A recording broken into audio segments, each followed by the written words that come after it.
Big show today, guys, and what better way to start than with a game that has its own deep-seated philosophy. And that, of course, being that kicking someone in the head is actually no more than another form of artistic expression.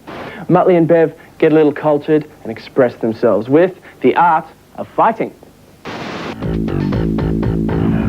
The way I look at it is that if you want to make a fighting game these days, it's got to stand up to the likes of Street Fighter 2 and Mortal Kombat.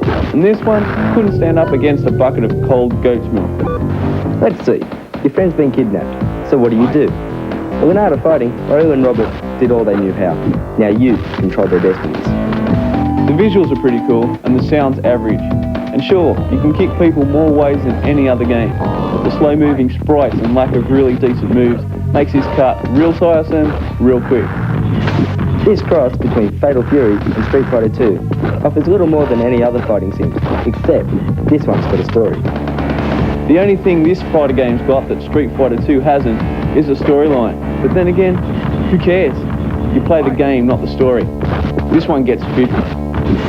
You fight your enemies for the information that may hold the key to finding your friend. Lose and she's lost. Each fight will take you closer and closer to the final showdown as you travel through different parts of the city as well as a few bonus rounds. Now it's time for action, so go find out. I give it a 74. Muttlee here, got some zone speak for you. This time, it's blows big time. Derived from the Latin words "shotum lager timid." Basically, it's an emphatic way of stating that whatever it is you're talking about is too cool to stand still. That's a matter of opinion. I don't know. I like it. I told you.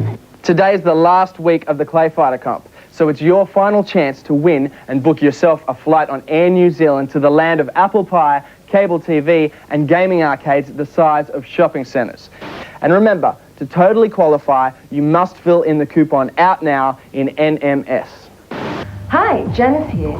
Later I'll be bringing you a play guide to Super Empire Strikes Back. Also, I'll pass on some feedback on your letters, the good and the bad.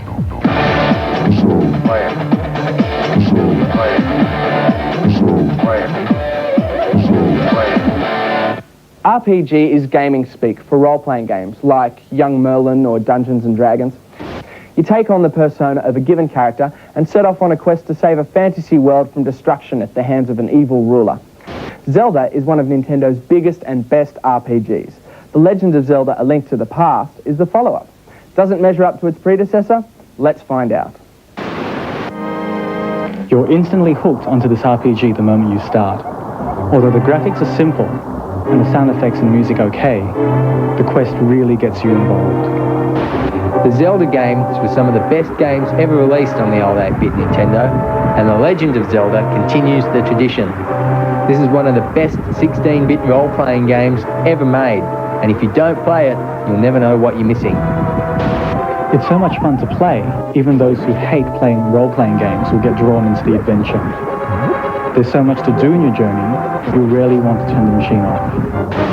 It looks beautiful, the soundtrack is amazing, and the gameplay is compelling and exciting.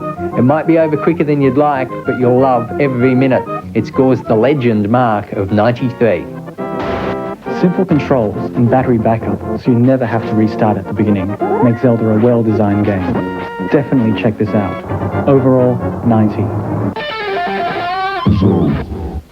Stand by for some red-hot flying action with the top guns from Tomcat Alley, all the special attack moves for Clay Fighter, Flashback, and Muttlee with the buzz, right here on your gaming connection, The Zone. I'm gonna take you to a place you've never been before.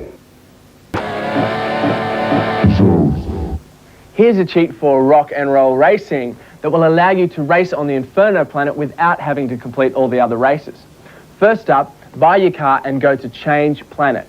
Hold down the left, right, and select buttons while moving through the planets, and before long, you'll hit Inferno. Here's another Zone Speak word for you. It starts with a P and ends with a P. And if you say rhinoceros, well, you're an idiot. Power Up is in lots of places, in lots of games. And what it is a super energy boost for your character. You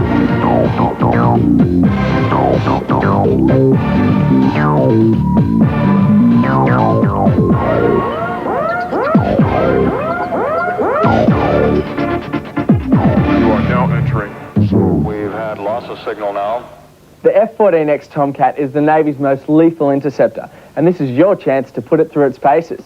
An interactive game for the Sega Mega CD, the live action was directed by visual effects legend Sam Nicholson, whose credits include Ghostbusters and Star Trek the Motion Picture.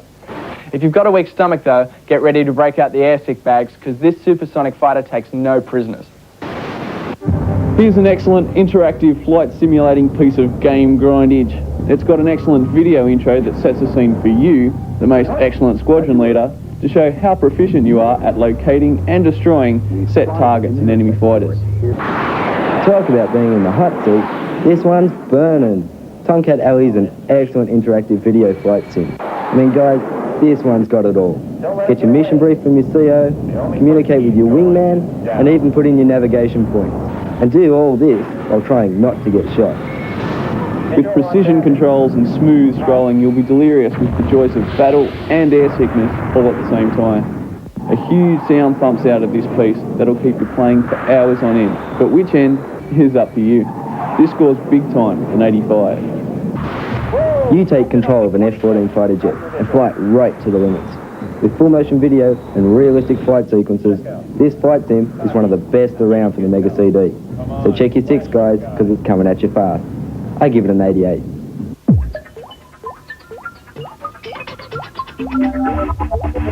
We've had loss of signal now. For those of us who like a no-holds-bar encounter of the bruising kind, this is a must. Called the tank because of its .05 steel shell, arcade-style buttons, and it's the size of a small tank, this beast can take all the kicks and punches you can make, which is just right for some of our fave fight games, but not so good for racing games or those which require a delicate touch. As accessories go in the ever-swelling ranks of controllers, this is frontline stuff.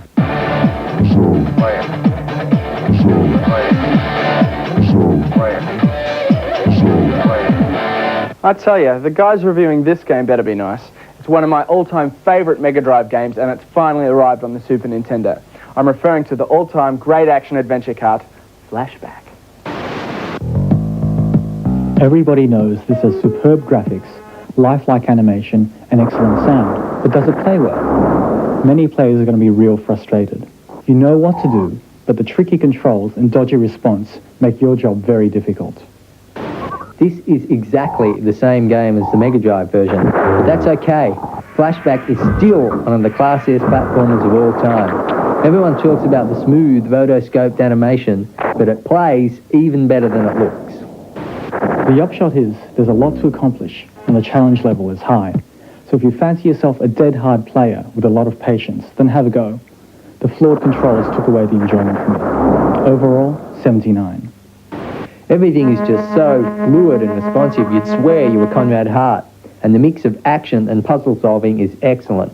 There's only 6 levels, but if you've never played it on a Mega Drive, don't miss it. 85. What buzz? Ask me what buzz I've got. Hey, Mutt, what buzz have you got? Funny you should ask. Time for the buzz. Okay, here's some buzz first up. It's here, it's been in your store 2 days, and best of all, it's Australian.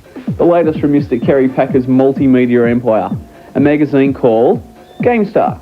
Actually, speaking of Mr. Packer, and I don't say Mr. to many people, thanks for the gig, Kerry. The mag's targeted to the primary 10 to 17-year-old age group, and is packed with the stuff that you crave for, on all the formats that you want to know about. It's got posters, comps, giveaways, and all those marketing type gimmicks that you, the consumer, rightfully deserve. And to kick off their first issue, there's a huge preview on that rippin' Aussie title called Nightmare, that was brought to you from the boys at A Couple of Cowboys and Laserbeam Software. It's been downloaded onto a cart and CD version, and retitled Atmosphere. Pretty spooky.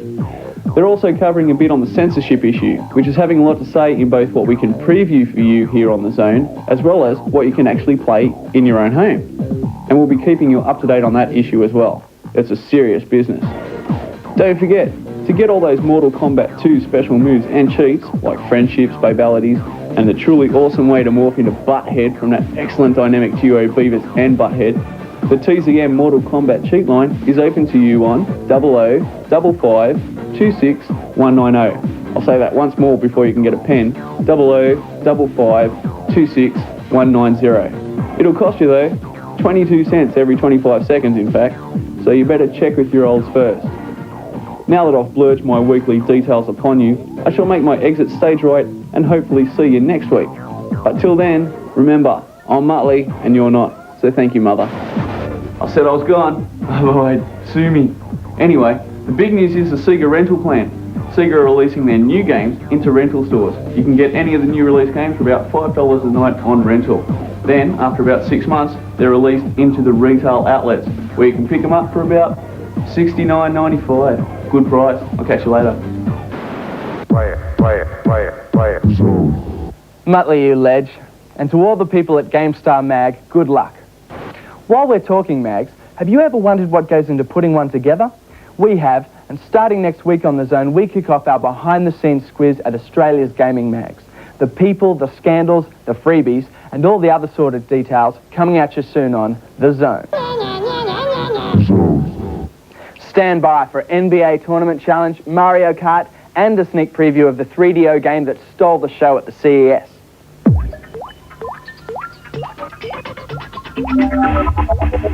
We've had loss of signal now.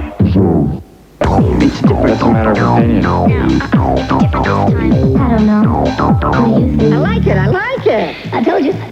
If you didn't pick up the password then, chill. You've still got one more chance today. And if you don't have a clue what I'm talking about, well, you've blown the opportunity to travel stateside with Air New Zealand to hang out at the Awesome Ocean software.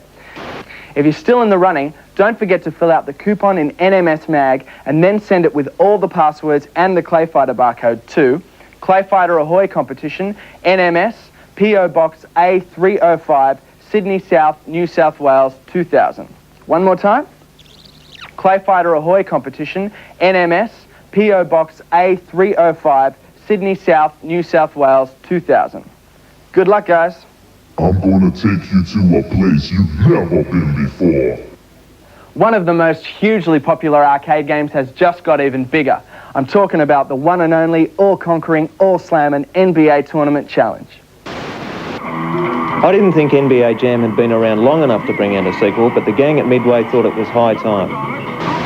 NBA Jam Tournament Edition is bigger and better, with 100 players to choose from, half-time substitutions, up to 5 players, and a whole new stack of moves.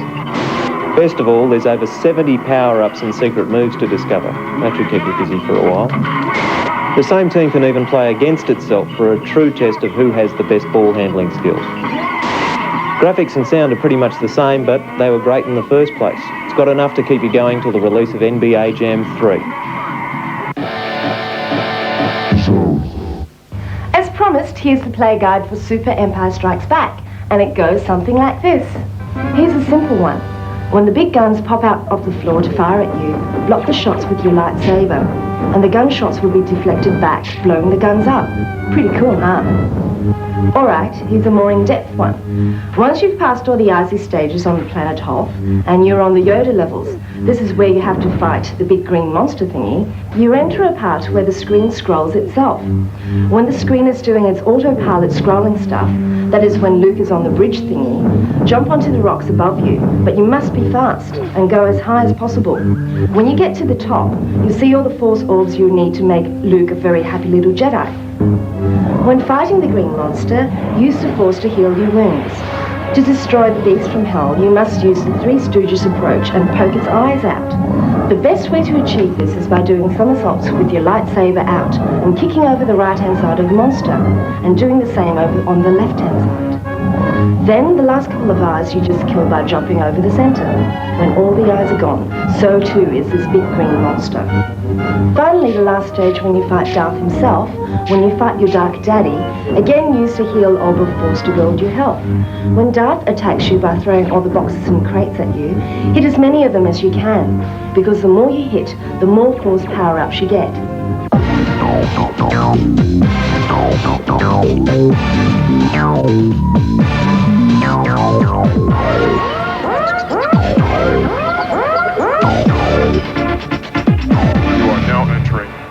We've had loss of signal now.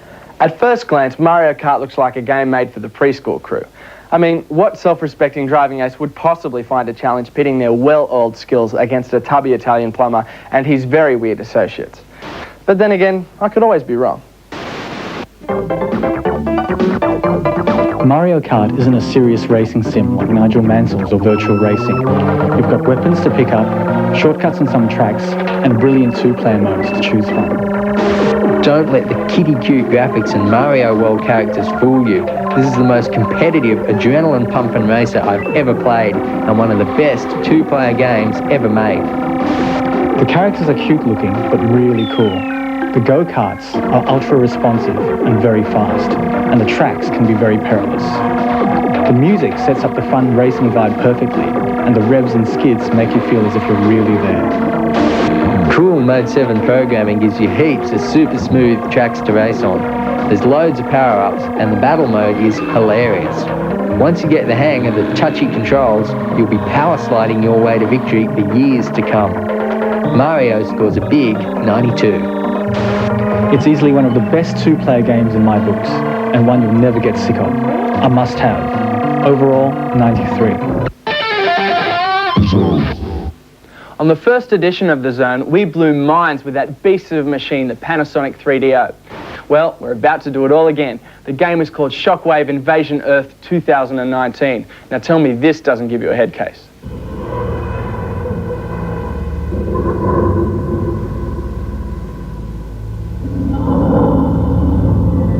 Houston, Omaha, this is Space Shuttle Endeavour. We're picking up thousands of radar bits. Oh my God. There are thousands of them.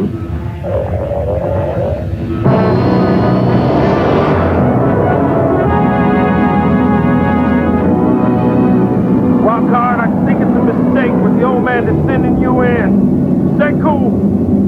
Play it safe and straight, people. Boomer out. Was I right or was I right? Okay, so it's going to be a while before any of us can afford to play the 3DO anyway. But if Shockwave is any indication, it's sure going to be worth the wait. Whether you love this dude or hate him, he's back, and this is his best gig yet. It's got everything that made the first game famous, plus more, such as new power-ups and bigger and better levels. The scrolling, noise, visuals, etc. are all top quality as you'd expect, and the gameplay's top-notch. The fastest ball of blue is back in his latest and greatest adventure yet, Sonic 3. That's right guys, it's time to grab the joypad by the buttons and take on Robotnik once more. But this time though, you've got a new friend to help. A punk echidna by the name of Knuckles. And guys, he's pink. Even those amongst us who think Sonic's nothing more than a hedged dog with an ego problem should check this sucker out. Overall, an excellent platformer with as much attitude as you can get from a blue hedgehog and his sidekick Fox, fighting against Doctor of Robotniks and a pink cyberpunk echidna. It gets 85. There are totally new bonus zones with excellent 3D scrolling animation. Can you turn the blue balls red?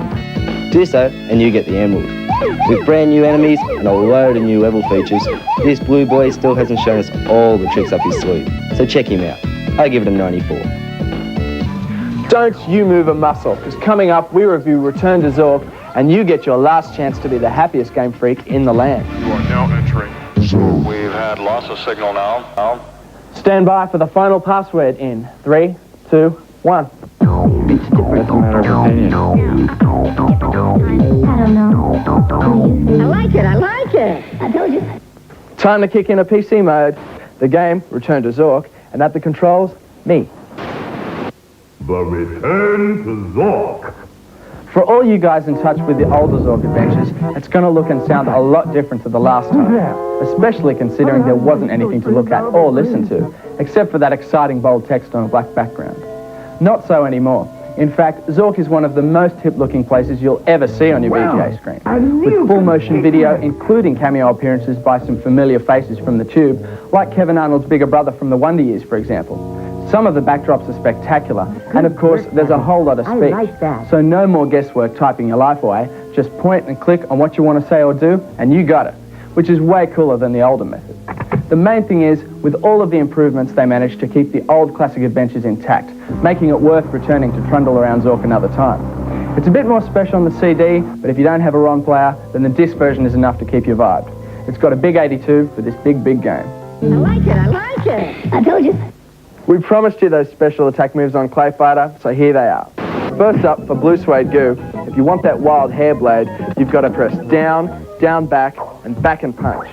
For Bad Mr. Frosty's giant snowball, first you got to charge back, then forward, and then punch. And for Ichabod Clay's Ecto Ball, go down, then down forward, and punch. Now, Helga had the scream that launched 1,000 headaches, so if you want her Viking round, you've got to go down, down forward, then forward and punch. And as they say, practice makes perfect. Next week, more of the same huge gaming we gave you this week, then some more stuff like our lame games section, and we take a look behind the scenes at the mags. So zone in next week. Of course you'll be there. See you later. Bye.